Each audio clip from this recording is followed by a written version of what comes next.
How are we? Good. I think you might be a little bit crazy asking you to come back and speak again. Now, if you were my Year 8 Christian Studies class, I would start with something interactive, a bit of a quiz.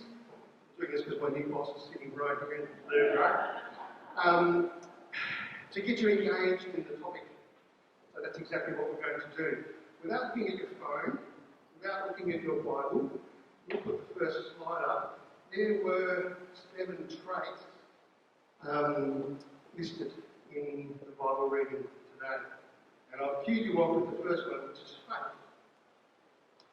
But that's underpinned by something, which in turn is underpinned by something else.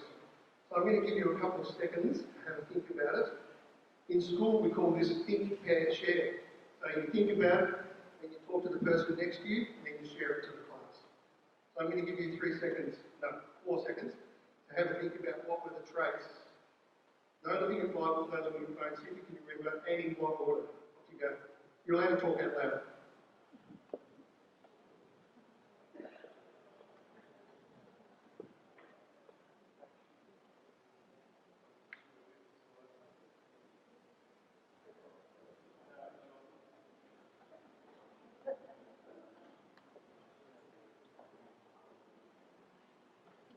This is the time you walk around the classroom and you say to people, good, this is good discussion, well done. I can see Duncan and David and Joe working hard, it's good to see.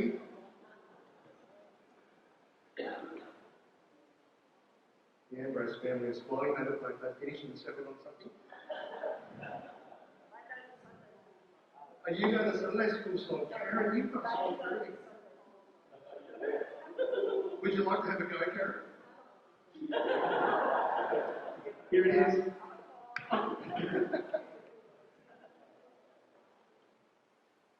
Faith, love, joyfulness, gentleness, self-control. Sorry, Karen, I put you right on the spot there, didn't I? 1,000 imaginary photos for you. Faith, yes. What was the next one? Let me think. You're allowed to talk out loud, by the way. There's something, then there's knowledge. Faith, something, knowledge. Can you see that I'm reading it? Let's have a look at the slide and see how you went. It's a bit light. Faith, underpinned by virtue. Some translations have excellence or goodness. Underpinned by knowledge. Well played. Followed by self-control in the song. Endurance or perseverance. We might even use a word like resilience today. Godliness, mutual affection, and love. How'd you go? Did anyone get 7 out of 7? Did you? You saw the slide as well. 6? Any 6s? Any 5s? Any 4s? You got a 4. Well played. I know you some imaginary Fredo frogs as well. A couple of weeks ago, we had a meeting of the musicians and a few other people who were interested in talking about how we worship here on Sunday mornings, 10 a.m. And Duncan laid down a bit of a challenge, which was to deliver a message in under 6 minutes. Are you ready, mate?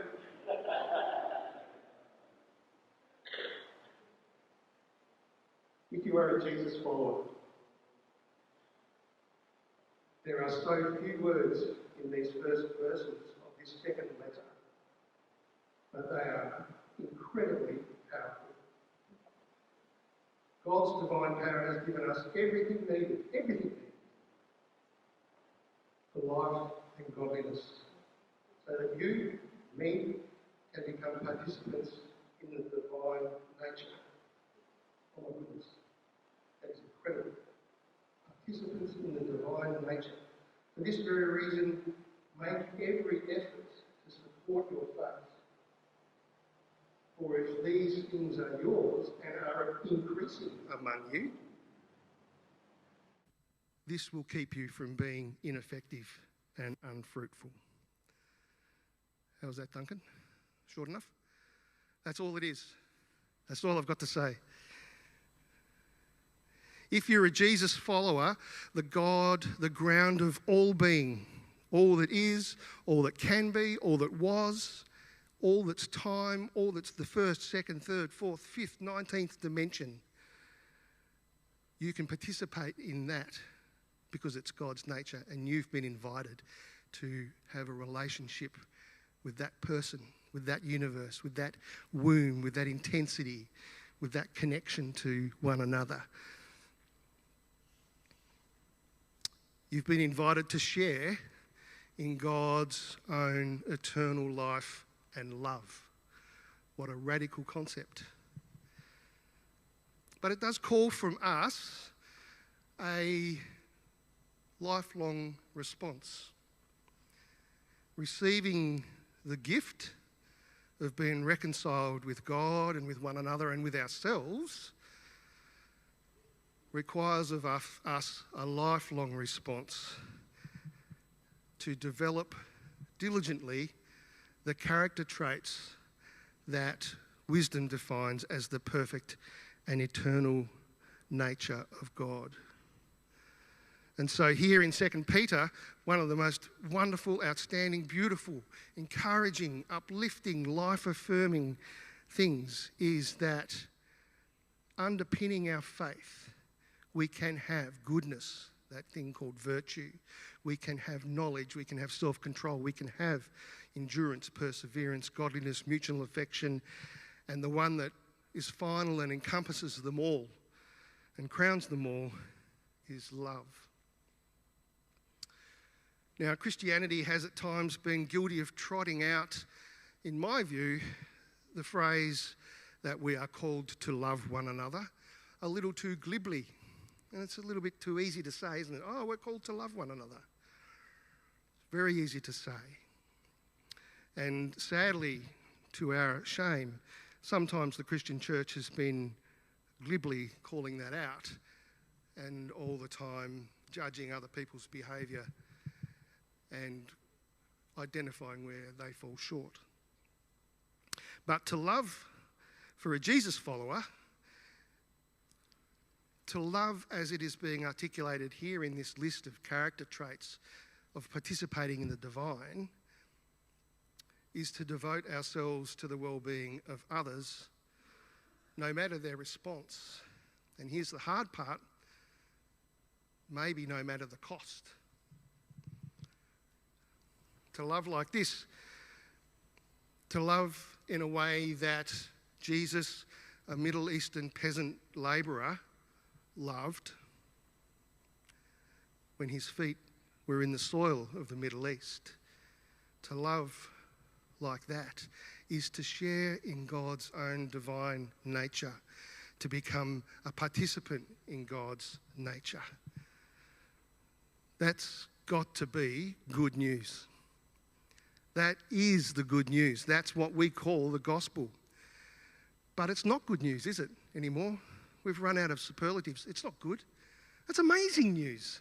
That is incredible news. We are located, we are founded, we are grounded, we are connected with one another, with ourselves, and with the entirety of what we call God in this universe. Whether we want to be or not, we are connected, and we have an opportunity to participate in that with God. That's amazing news. I think it's amazing news. And so it's about how we live here today, right now.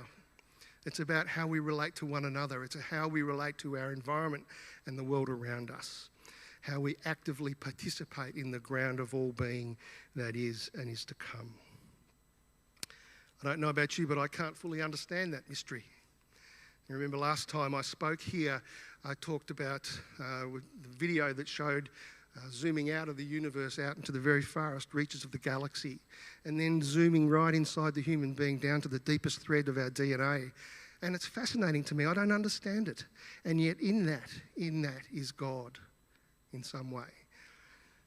I don't fully understand that mystery. I don't really know how to live my life exactly in response to that. As Stephen said earlier, it's very easy to say that we love, but how incredibly hard is it to actually love? What I do know is that Jesus the Nazarene, that working class peasant labourer from a backwash town in the middle of nowhere, knew how to love like God loves. And so the only thing I've got to hang on to, really, is to look at the model of Jesus and seek to be like that in the way that I behave, in the way that I interact, the way that I choose to love. Because Jesus exemplified the character traits that are enumerated in this letter of 2 Peter. Virtue, excellence, goodness, self-control. Okay, maybe there was a fig tree and a couple of tables in the temple, but we won't talk about that too loudly right now. I always have to put a joke in for David, otherwise he thinks I'm getting too serious. Self-control. Think about Jesus in the wilderness. There is self-control. Think about the temptation. You can have all of this. Think about the self-control, the discipline, the endurance, the perseverance. Think about the affection that Jesus had for sisters and brothers and mothers and daughters, the childless, the abandoned, the young, the old, those of differing ethnicity, those of differing genders, those of differing abilities, those of neurally diverse backgrounds. Jesus accepted and loved those people, and that is all I know. And so I don't think I'm called today to understand the entire mysteries of the universe, but I think I'm called to live like that. And living like that, according to Peter, is to try every day diligently to strive to develop these character traits in the way that I be and the way that I do. And I think, actually no, today I believe, I know, that this leads to the most abundant, most full, most rewarding, most joyful, most enriching human life that is possible. And that's what it means to be created in the image of God, for me, is that I can have humanity in all its fullness. And, weirdly, I still don't quite understand it, but in this way, developing these traits, I can participate in the divine.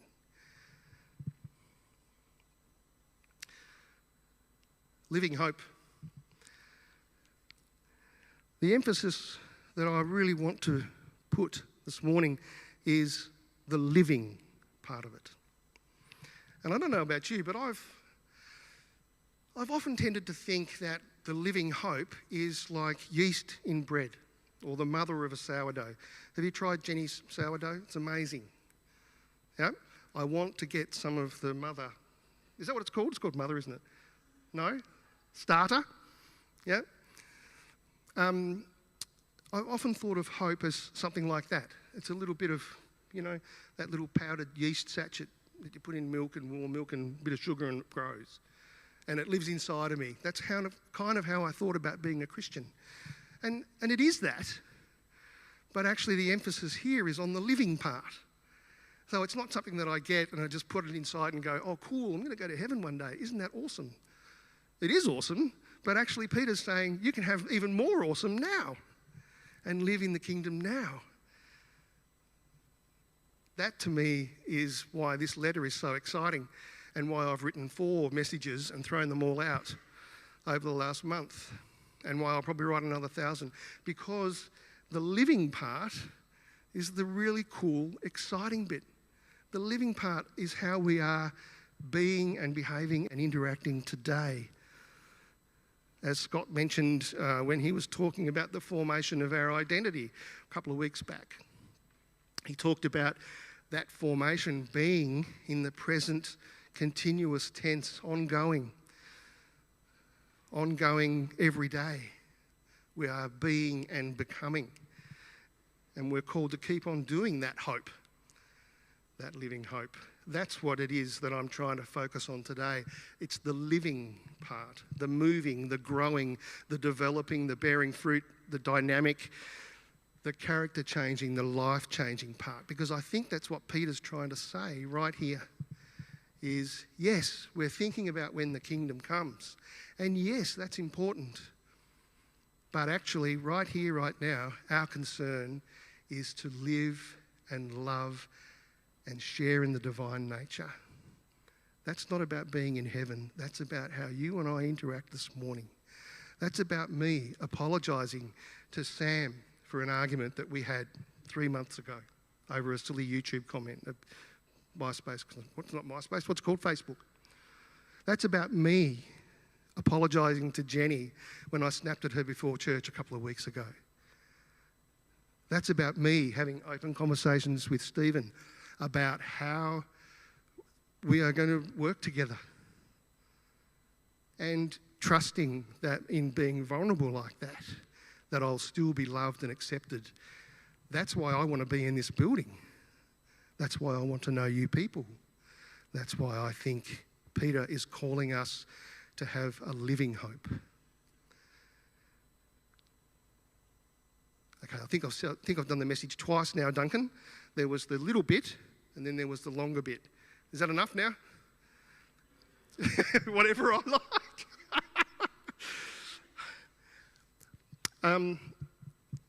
Peter wasn't the only one who had a list of traits. If you have a look through your New Testament, there's a whole bunch of them. And the songs that we know that Karen started to sing before, for example, are often about the fruits of the Spirit, is patience, and the fruit of the Spirit is peace and gentleness and all those sorts of things. So Peter's list in some senses is not that radical. It's simply affirming what the Jesus followers had always thought and believed. And it's interesting to me that these lists run parallel to a thread of Hellenistic thought, you might know, the philosophy of Stoicism. And so this was prominent in the Roman Empire at the time of the New Testament Gospels, between sort of 3 or 4 BCE all the way through to the first couple of centuries until Christianity became the state religion. Actually, Stoicism was quite a dominant philosophy. And so the Spanish Roman philosopher Seneca, who was born in 4 BCE, did you see me do my ear then?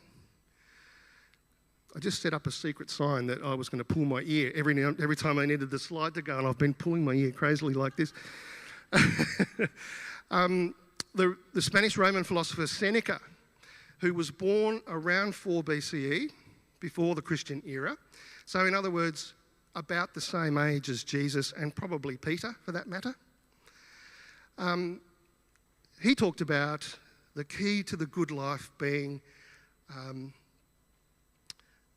the search and goal of happiness. Eudaimonia, they called it, but happiness, human flourishing.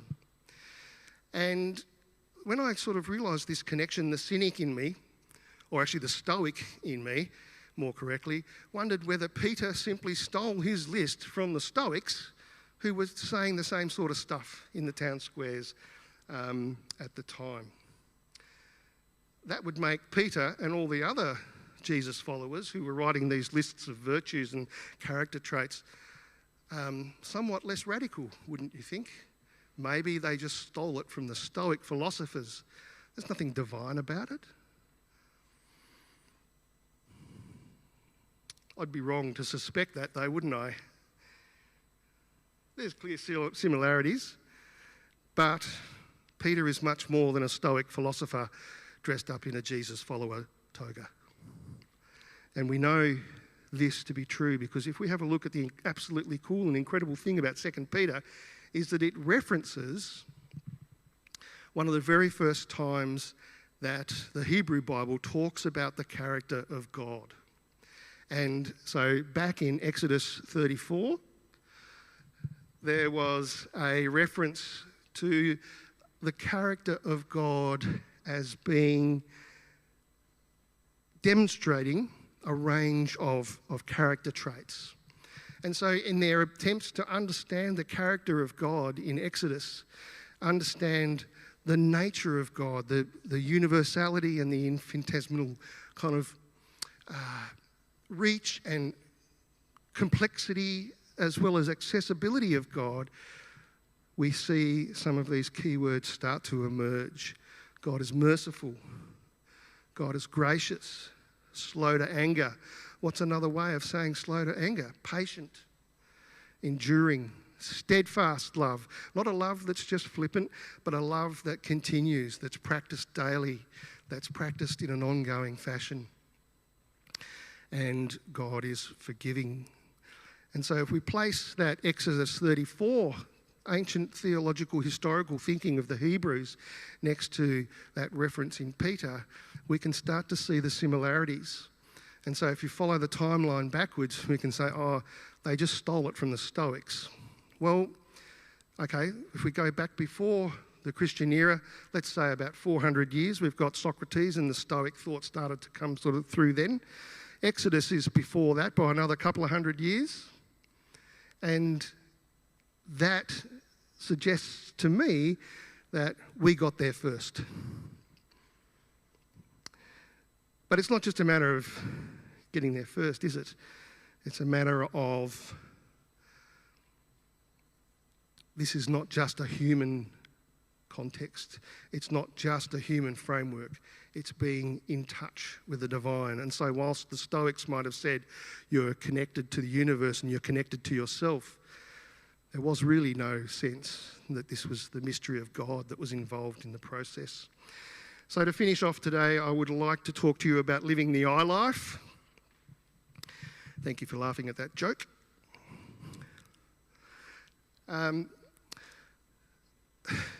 We're invited.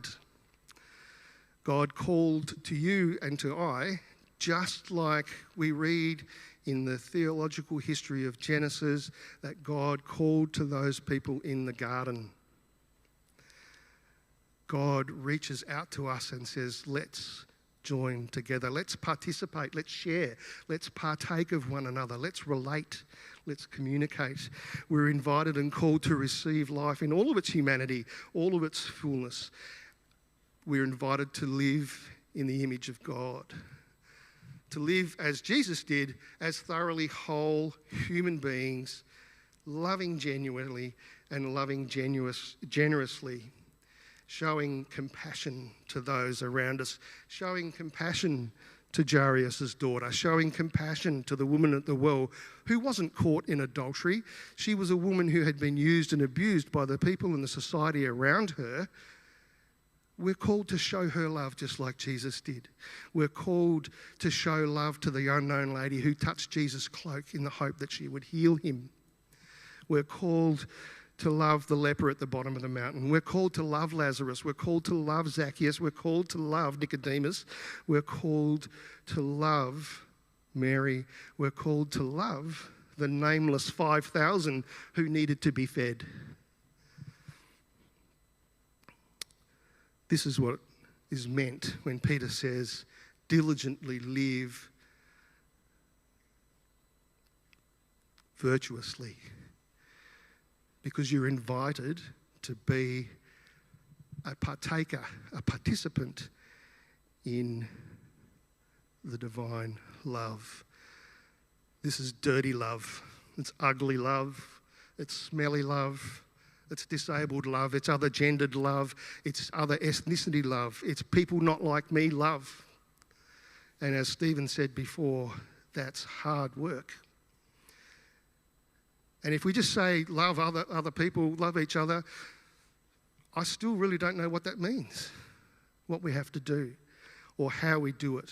And yet Peter, I think, gives us a couple of tips. Because before we get to love, there is an intentional choice and step that we can take. And that is to make every effort to add to our faith, make every effort to add to that gift, every effort, the whole effort, all of our effort, every effort, our diligence, our commitment, our enthusiasm, our eagerness, our earnestness, to add, to supply, to put alongside, to support, to contribute to. And so let me put it this way: strive, do your best, make every effort to try with all that you have, to strive with diligence, enthusiasm, eagerness. Choose life positively. Choose to be, choose to become, choose to be your best, choose to get better, choose to be fully human. That's a fantastic message that 2 Peter was telling the Turkish Jesus followers right back in the first century, and that now we've got by virtue of being able to read the letter today. So we're invited, and that intentional act is also something that can be increasing. This is about building positive habits, isn't it? I talk to my students about this every day in homeroom. How do we live a good life and build positive habits? We choose to behave in certain ways and not in others. Mostly in my classes, it's about listening and actually writing in their notebooks. But it's about building positive habits, and these take time. But in a community such as this, we can encourage each other. We can help each other. We can be uplifted by the fact that I can't do it by myself, but with you, I've got a chance. And God has equipped me with everything that I need to make that task possible. I've got my own skills, my own knowledge, my own character, my own virtue. Yours. I've got the divine universe that is all that God is, all that was, and all that can ever be. Now, the Stoics might say that, yes, these virtues, developing these character traits, are certainly the key to living a whole and full life. But as Michael suggested in his message, was it last week or the week before? To have hope is to know God's character. And if I'm reading this rightly today, to know God's character is not just to be in possession of the little bag of yeast, but it's actually to have a hope that is living in my ongoing daily behaviour and the way that I speak, the way that I talk, the way that I live. So to know God's character is to live God's character on a daily basis. How do we love? How do we do it? We practice it a little bit at a time, intentionally, every day. How do you become honest? Honesty makes someone a good person, I guess. How do we become honest? I'd like to let Donald Trump know that an honest person is a person who tells the truth, not just every now and then, but consistently, every day. The little decisions, the big ones. Now, the learned psychologists amongst us will tell us that we all lie in some ways. Sometimes, yeah? But let's try to choose to act in ways that participate in the divine by aiming to tell the truth and be honest every day and get better at it, because it's building a habit, it's building a lifestyle, it's building a way of being. We become honest by telling the truth on purpose, deliberately, over and over, for as long as we live. And these are the traits that we're called to develop, not just being honest, but being godly, being forgiving, being friendly, being kind, being supportive. We can extemporise on a whole bunch of those traits that Peter lists. So we're invited. It's got to be intentional. The iLife's interactive. I'm participating in reacting and talking to you. I'm participating in the divine. So it's intentional. We're invited, intentional and interactive. And it's something that I can do knowing that God has fully equipped all of us for the task. That to me is how we develop love, and how we love the ugly, the smelly, the dirty, the uncomfortable, the rude, the people not like us, the objectionable. Actually, if the truth be known, the hardest people to love are those that are most like ourselves.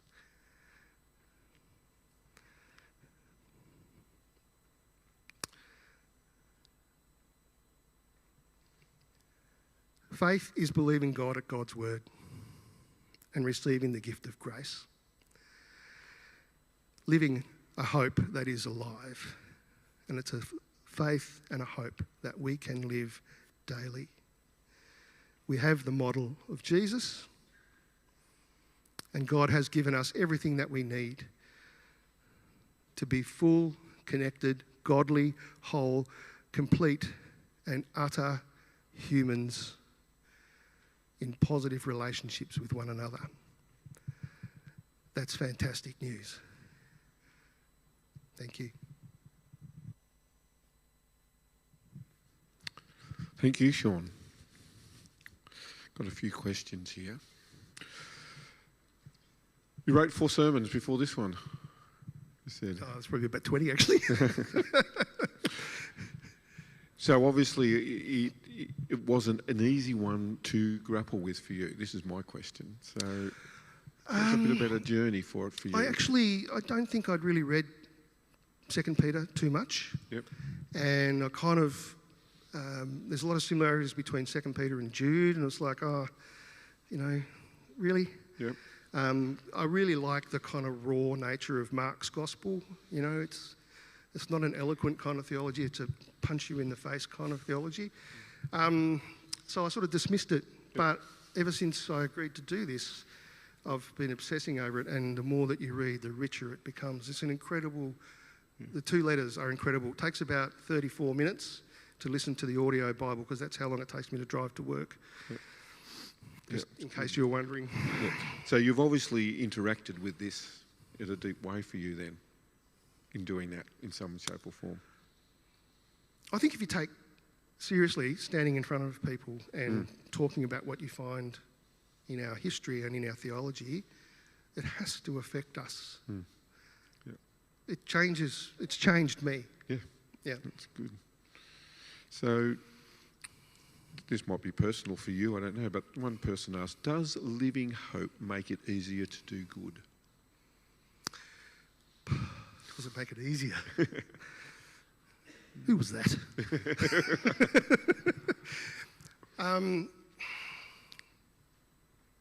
I don't know, but for me, probably not. Yeah. It's probably a choice. Yeah. I think I have to choose. I think I have to choose to build those habits incrementally.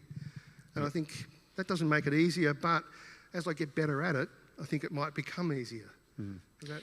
Yep, that's good. So that's the intentionality that you're talking about. I hope so. There is this question, you're saying, you know, Peter's admonition is to add these things to your faith, and that requires an intentionality. It doesn't necessarily make it easier. No, and I don't think we're expected to be amazing at it at the beginning either. Yeah. I think God's gracious enough, and when we belong to a community that's like-minded, people are gracious enough to go, well, Sean did try, but he failed there, or maybe not even that, but okay, we'll just try another time and we'll get better at it. Yeah. It's good. Another question. When I feel broken, where do I start to live like this? Someone asks a question like this every week, and they're very clever. I don't know if it's the same person, but it's always, I don't know. I don't know where to start. I start with that model of Jesus that I talked about today. When I'm not feeling great, those stories remind me that I'm a participant in the divine. Yep. However broken and however far away I feel, that possibility is still there. Even though the choice is hard, and even though I may not exactly know where it's going to lead next. That's the best answer I can give right now. Well, you know, I know part of your journey, Sean, was a little over a year ago that you were baptised here. And so it's something about hope came alive for you in a journey, didn't it? For you as a person. There's a time where there wasn't hope, and then there was hope. Would that be fair?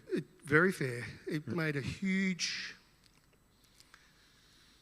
I can't really put my finger on exactly what was the catalyst. Yeah. But I'd lived for a long time probably just thinking that I was a stoic, that there was no God, and that if I just did that I would be good enough. but actually I was still disconnected from something in the universe. I was still disconnected from the people around me in some way, and that's what brought me back. Yep. And that's what sustains my hope. I'm so gracious that God does not stop calling out to us through people, directly, through sermons and messages that we might hear or songs we might sing. So yeah, big change in my life in the last few years. Yeah, and I just hear that out coming what you're saying, because once you step over the threshold and there's this hope comes alive in you, in a sense, recognition of Jesus, then there is a journey. That's what I heard you saying, a journey to travel of adding these things to your life. Might fall over and fail a few times, but there is a journey and intentionality that we all call to take. That's why I love Luke's gospel, because everything kind of happens on the road. Like they're always going somewhere, and I really identify with that. Like the road to Emmaus is one of my favourite stories, because they're sort of walking along and then they discover, oh crumbs, we've been walking along with Jesus. And I just think that's such a powerful metaphor for my life. Yeah, that's great. Well, thanks, mate, and thanks for sharing that today.